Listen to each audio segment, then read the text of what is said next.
John Kiefer, I want to say.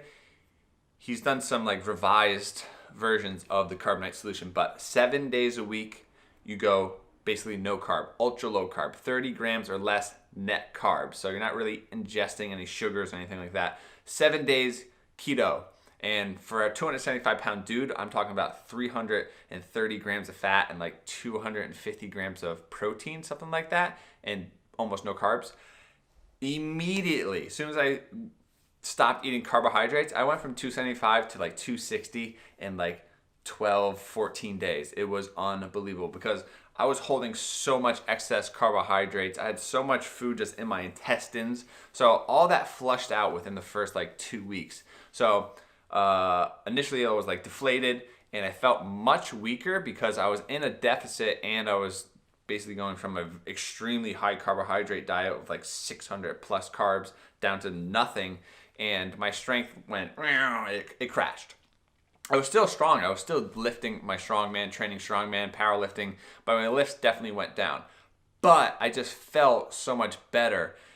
At the same time, because I was getting smaller and weaker, my ego, I was like, maybe I should go back on carbs, blah, blah, blah, blah, blah. So it wasn't just a constant or consistent decline of body weight. It was kind of limbo effect because I got lighter and weaker. Then I was like, maybe I'll go back on carbs. So I went back on carbs. Then lighter and weaker, and then I went back on carbs, and then I went carb night. So it kind of flip-flopped around for like maybe the first couple months, I would say. I honestly, because I've had like so many different body types, like going from 155 high schooler to 275, and then slowly down to like 183, I can't keep like a timeline in my head. So roughly, I want to say the first couple months I ping-ponged around. Then my first competition, my first competition I wanted to do 231 and under. I was 245 pounds training, and I was trying to get down to 231.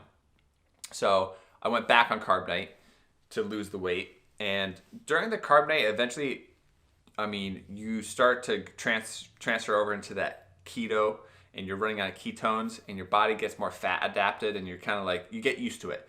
At first, it's a shock to the system. Your body's like, what are you doing? But eventually, you kind of get used to it, and your body's expecting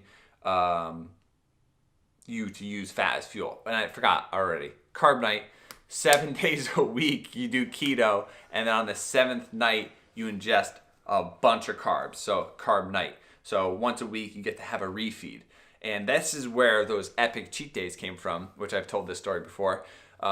And it started